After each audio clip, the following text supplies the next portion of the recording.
half pot. For example, ace queen is mostly just folding.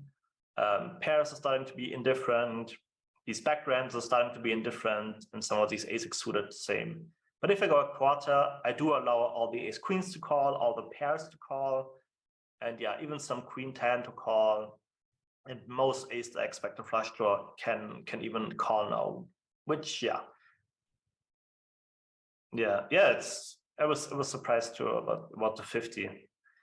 And then we get kind of a cool turn for our hand, but also for our range now, because if we do see bet that much, we do have a lot of ace-x here, and maybe even king-x can block.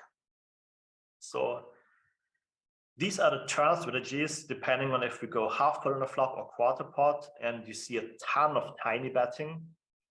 And in position does have raise options, but simply because he doesn't have many nuts, he's not using small or big raise sizes anyways.